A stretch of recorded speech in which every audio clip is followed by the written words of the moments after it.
Amigos, los gobernantes están nerviosos.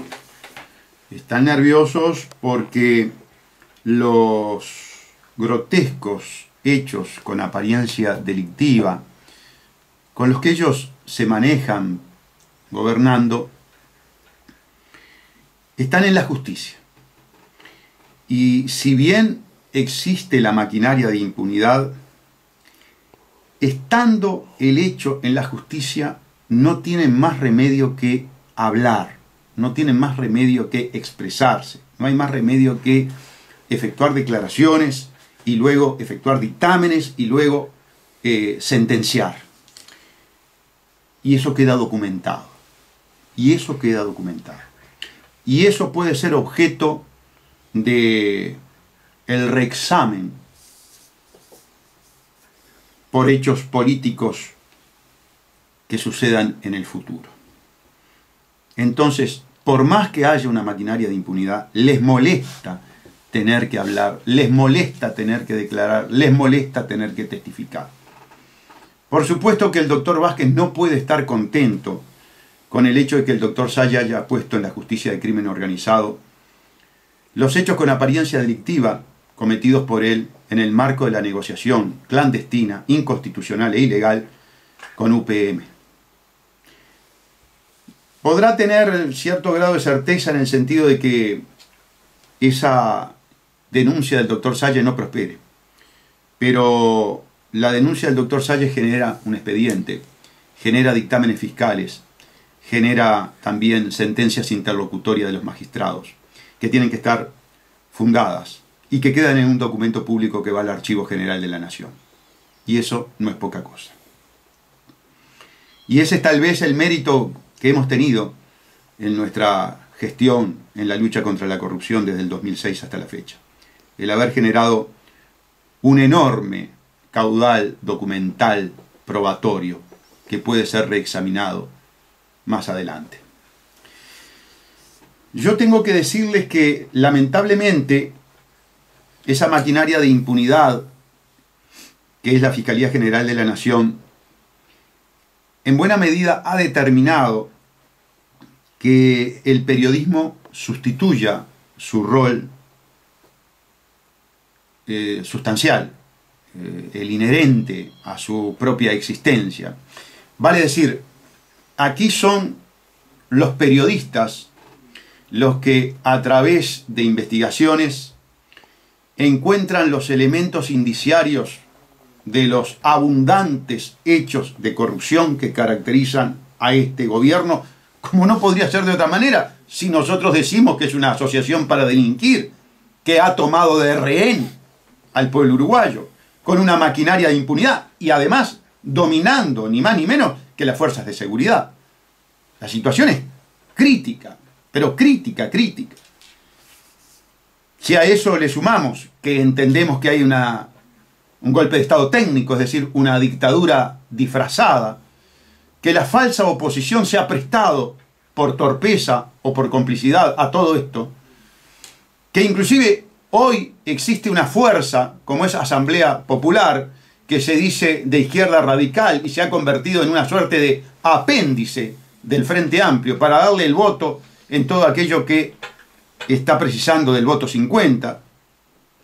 Bueno, si nosotros decimos que la corrupción sindical, que la cúpula sindical es el brazo extorsivo de este gobierno para dejar fuera de carrera cualquier posibilidad de alternancia, yo no digo alternativa, de alternancia, porque está la amenaza velada de que los gremios no dejen gobernar a un gobierno que no sea del Frente Amplio, que hay escaramuzas permanentes de pequeños conflictos para demostrar que se tiene fuerza y que en caso de que se produzca esa alternancia, la violencia o la profundidad de los conflictos será mayor.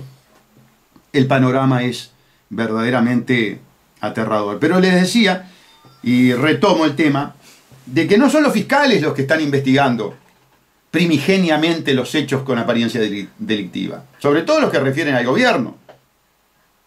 son los periodistas. Y en ese sentido yo voy a rescatar hoy la investigación que hace Paula Barquet en la nota que le hizo al ex funcionario policial, ahora jubilado, Eduardo Vicafont. En la nota se llama Tupabandas, la sospecha que quedará inconclusa.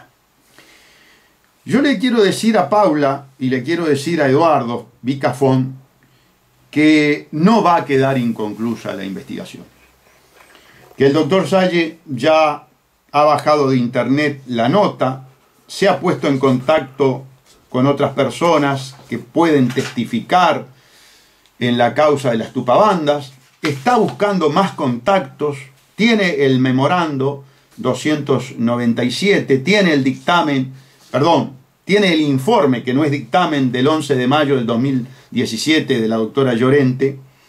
Y yo le quiero decir al pueblo uruguayo que voy a denunciar el tema de la aparente financiación criminal de la campaña electoral del doctor Vázquez del 2005.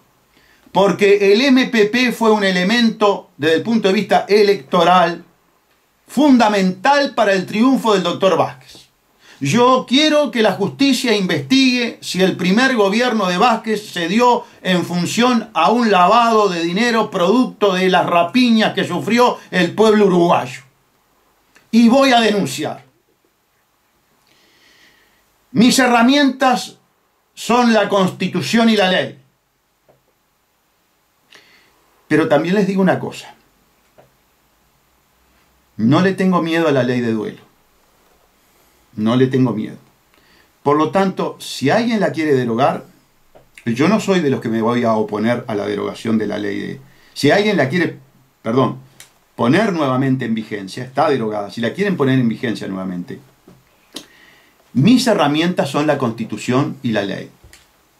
Pero no voy a ser de los que pida que no se ponga en vigencia la ley. Si quieren la ley de duelo, pongan la ley de duelo. No hay problema. Mi lucha contra la corrupción va a seguir. Amenazas e intimidaciones conmigo no van. Es muy importante para un ser humano velar por los intereses no solamente de su familia, los intereses de todas estas generaciones jóvenes a las cuales este gobierno delincuencial les está arrebatando el futuro y los está esclavizando. Miren, amigos, leyes como la 19.210, sancionadas en el gobierno de Mujica, insisto, de este individuo nefasto para el país, suponen la esclavización, suponen condenar a nuestros actuales niños a ser esclavos de los banqueros, de esos sátrapas criminales. Bien vale la pena dar la vida luchando contra la esclavitud a la que van a ser sometidos los jóvenes de ahora. Bien vale la pena. Les decía entonces, amigos, que el trabajo de Paula Barquet hemos subrayado algunas partes fundamentales para que ustedes entiendan que el periodismo le ha marcado al fiscal general de la nación, le ha marcado al fiscal penal que le toque nuestra denuncia, que debe investigar. Y el pueblo uruguayo debe investigar. Así como el pueblo uruguayo no debe ser sometido a la esclavitud de los banqueros y debe firmar por el plebiscito de reforma constitucional del artículo 52 para que se establezca un artículo claro que diga está prohibida cualquier forma de bancarización obligatoria, en una forma meridianamente clara, respondiendo a los intereses generales del pueblo uruguayo y no a intereses corporativos, no a intereses sectoriales, en una lucha frontal contra la esclavitud banquera y sin buscar ningún tipo de arreglo con el esclavizante, que ese es el proyecto que lleva adelante el doctor Salle y un conjunto de ciudadanos que se han plegado, también tenemos que ser muy claros en esto. Los hechos con apariencia delictiva de las tupabandas deben ser investigados. No hay posibilidad de que este informe bloquee la investigación. ¿Por qué? Porque este informe lo dice claramente. No fue investigado el hecho. Por lo tanto, no se da el principio de derecho penal no investigar dos veces el mismo hecho, que se conoce con creo que es el latinazgo, non bis in idem, no dos veces juzgar el mismo hecho. Aquí no hay doble juzgamiento. Aquí la fiscal Llorente fue muy claro. No se investigó, y lo va a ratificar Eduardo Vicafont, qué pasó con el dinero. No se investigó el lavado del dinero, no se utilizó la ruta, no se investigó la ruta del dinero, que eso es lo que vamos a pedir en nuestra denuncia. Dice la investigación de Paula Barquet, 18 de junio del 2017. El hombre que capturó a los tupamaros que robaban bancos en los años 90 vive a 2 cuadras del océano y a más de 300 kilómetros de Montevideo. Hace poco más de un mes, cuando escuchó que la justicia iba a desempolvar el asunto, Eduardo Vicafont pensó que lo iban a llamar. Estaba pronto para interrumpir su tranquila vida en un balneario rochense, pero no. Fui el autor de la debacle de la tupabanda y a mí no me citaron. ¿Quisieron hacer algo? No, hicieron venta de humo, dice, y dispara así su primer tiro. Efectivamente, señor Eduardo Vicafont, usted ha dado en el clavo. No quisieron investigar. Y no están investigando. Y por eso, señor Eduardo Vicafont, el doctor Salle va a presentar la denuncia. Y por eso va a pedir expresamente que usted sea citado a declarar. Usted quiere declarar, porque emerge de la nota. Usted tiene cantidad de cosas para decir, señor Vicafont. Y en virtud de la denuncia que va a presentar el doctor Gustavo Salle, usted va a poder declarar. Pero va a poder declarar más cosas que no dijo en esta entrevista. Porque usted va a declarar como testigo y tiene la obligación, y no me cabe la menor duda, por el contenido de estas declaraciones, que usted lo va a hacer, porque usted quiere decir la verdad. La fiscal Estela Llorente se limitó a revisar expedientes de la época y no encontró mérito para abrir una investigación, así que los senadores de la oposición pidieron que lo hiciera el Parlamento. Presentaron un documento de 31 páginas en el que entrelazaba mucha de la información publicada en libros ni en notas de prensa, y concluyen que hay indicios suficientes para solicitar una comisión investigadora con el fin de esclarecer si las tupabandas efectivamente volcaron dinero al MLN y al MPP. Los delitos están prescritos. El interés era ponderar la responsabilidad política. Tal como se preveía, el pedido fue denegado el viernes por la mayoría frente amplista y el voto de Asamblea Popular. No está correcta esta parte. No está correcta la inferencia que realizaron los legisladores. Mal puede estar prescrito un delito cuya consumación no sabemos cuánto se haya extendido en el tiempo. No sabemos ni cuándo comenzó ni cuándo finalizó. Por lo tanto, no está prescrito el tema de la financiación, eventual financiación del MPP mediante el dinero de las rapiñas. De ninguna manera. Según Vica, todo esto que está pasando contribuye a destapar los tarros y está saliendo mucho olor. Se refiere ahora, yo tengo que seleccionar porque la nota es muy extensa, a los eventos de donde comienza a emerger la información de la ruta del dinero. Fue un tiroteo en una casa de citas entre un guardia de seguridad y dos asaltantes. Uno de apellido Santander, colombiano, guerrillero de la FARC y refugiado de ACNUR, resultó muerto. El otro era en realidad una chica de 19 años que recibió un tiro en el estómago. A ella le encontraron documentación sediciosa comprometedora en un allanamiento, organización de campamentos, práctica de tiros, literatura revolucionaria. Y la pista los llevó a la novia de Santander. Vica recuerda bien a esa segunda mujer que se animó a deschavar a sus compañeros porque una vez los había escuchado tramando su asesinato, ya que supuestamente no se integraba bien a la banda. Es decir, el testimonio de la novia de Santander que entendía que podía ser asesinada fue clave. Entonces sigue la nota.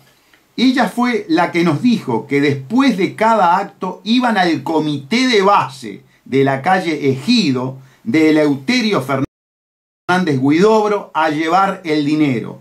Cuánto llevaban, cuánto dejaban, no lo sé.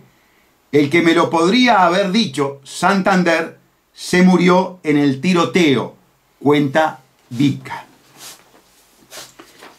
Adviertan que el testimonio de Vica refiere entonces, a su vez, a un testimonio que nos da elementos indiciarios de que el dinero de las tupabandas iban al comité de base de Eleuterio Fernández Huidobro.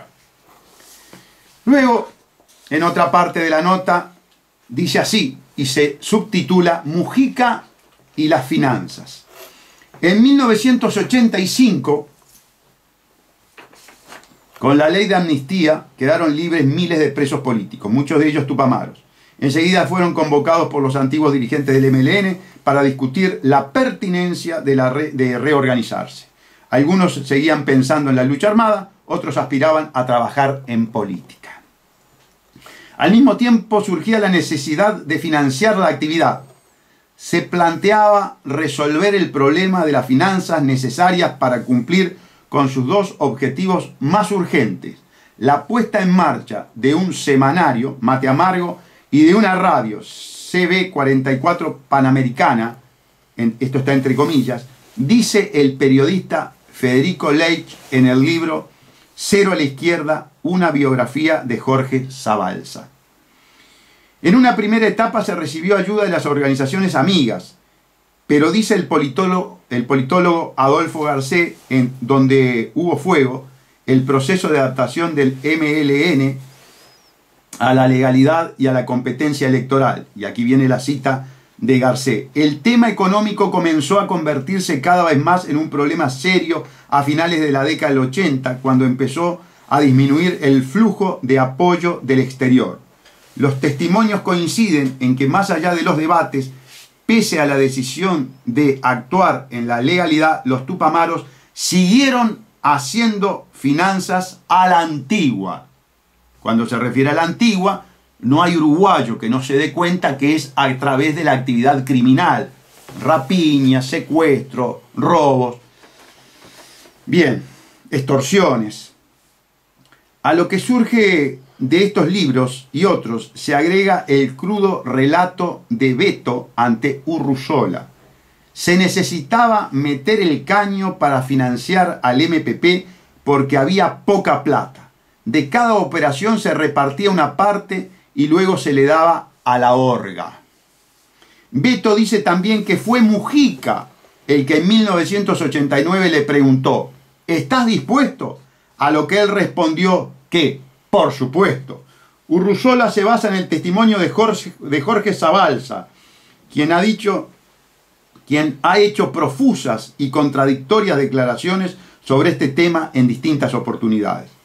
Para decir que en la reorganización del MLN postdictadura es el expresidente el que asume un rol decisivo al frente del nivel operativo que se ocupaba de la seguridad del MLN y secundariamente conseguir finanzas. el único que contaba con consenso era Mujica, asegura Zabalza. Señores, hay muchas personas que viven todavía y que pueden atestiguar ante la justicia. Pero voy a continuar con la nota, porque precisamente se va a ratificar este aspecto, es decir, de que la línea de investigación cuenta con elementos importantes para poder llegar a descubrir la realidad, la verdad material, que es lo que busca la investigación penal. Beto, Oriol y el VAR se llama este subtítulo. A Luis Alberto Oriol lo agarraron en mayo de 1998. Para ese entonces ya tenía al menos 7 rapiñas encima. En el expediente queda claro, tanto por declaraciones como allanamientos, que Oriol era el líder de la banda que se reunía en el bar Pedrín, una cantina ubicada en República Argentina y Grecia, Cerro. En dichas reuniones se planificaban atracos, se asignaban tareas a cada uno de los partícipes de los delitos, se distribuía el armamento y luego de consumados los hechos retornaban al lugar en donde se repartían el botín. Se lee: el bar pertenecía a Alejandro Carlos Otero, hijo de un tupamaro histórico, y Oriol era su socio. Vica lo dice claramente. Lo que no se menciona en el expediente es porque no se pudo probar. Sin embargo, en aquel momento circulaban comentarios que venían de los interrogatorios. Así fue que el ex jefe de hurtos y rapiñas oyó, por ejemplo, que Fernández Huidobro y Mujica frecuentaban el bar Pedrín con Oriol y compañía. El otro subtítulo dice: ¿dónde está la plata? Cuando Vica y su gente tuvieron a todas las bandas tras las rejas, lo que seguía era investigar dónde había ido a parar el dinero. En las declaraciones que hoy se leen en los expedientes, los asaltantes decían haberlo gastado en cancelar deudas o compras de ropa y droga. Pero en ninguno de los más de 100 allanamientos se encontró una sola compra que se notara nueva. En otro subtítulo de esta larga nota dice: me llamaron para que cortara la investigación. Algunas publicaciones sobre este tema señalan a José Mujica y a Eleuterio Fernández Huidobro como los que dirigían los asaltos. ¿Qué se decía sobre ellos en esa época?, pregunta la periodista Barquet. Y contesta Vica: bueno, a mí me quedó muy claro, aunque sin probarlo, que Fernández Huidobro era el que recibía el dinero. Porque si lo dijo la novia del colombiano Santander muerto en el motel Goes en 1994, que recibía en su sede del comité de base de Ejido los dineros provenientes de los asaltos de esas bandas que integraba Santander. La segunda mención a Huidobro aparece vinculada a la banda de Oriol, que iba al bar de República Argentina, casi Grecia. Era el bar del hijo de Otero, un viejo tupamaro. Fernández Huidobro se reunía con Oriol e integrantes de la banda de Oriol en el bar. Ahí es la primera vez que escuché que iba Mujica también. Luego continúa la entrevista y ya estamos llegando al final de la misma. Sobre las declaraciones de que parte del dinero iba a parar a un comité de Fernández Huidobro, ¿tampoco se pudo avanzar? No. Si no está mencionado en los expedientes, porque no se llegó a tener ni una semiplena prueba de eso. Lamentablemente, en el momento no la tuvimos. Por eso es que yo quería seguir trabajando después y me cortaron el mambo. Es decir, lo sacaron de la investigación. Cuando Vica va a investigar la ruta del dinero, lo sacan de la investigación. Cuénteme eso, le dice la periodista.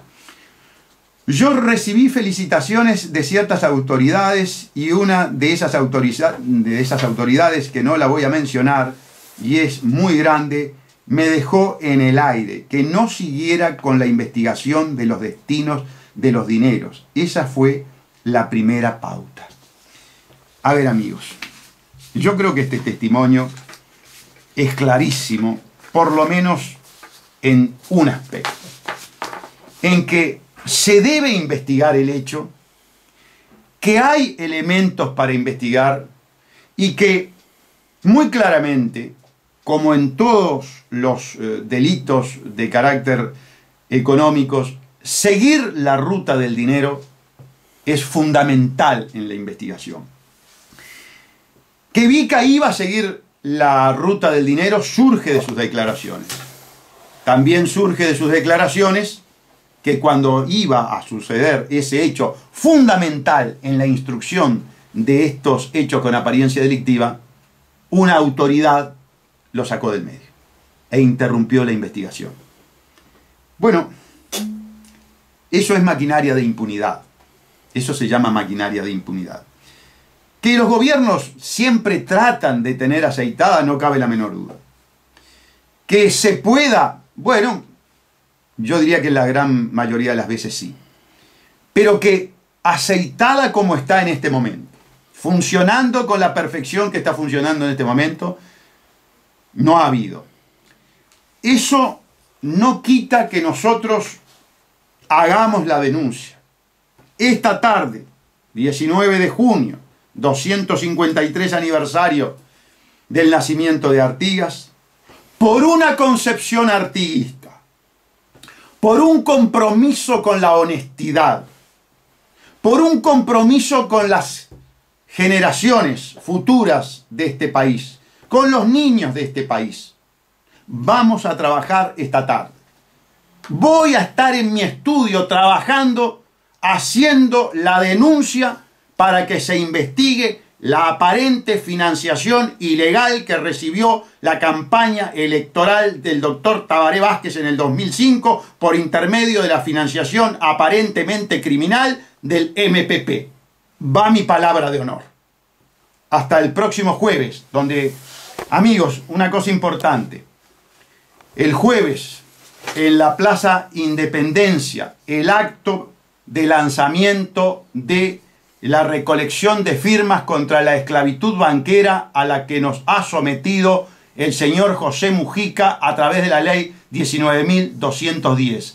17 horas, Plaza Independencia. Todo aquel que quiera luchar por su derecho básico, su derecho fundamental, su derecho humano primordial, que es la libertad, los espero para firmar la papeleta y llegar entonces a la reforma de la Constitución para implementar el artículo 52 con una redacción complementaria que establece claramente: está prohibido cualquier forma de bancarización obligatoria. Los espero.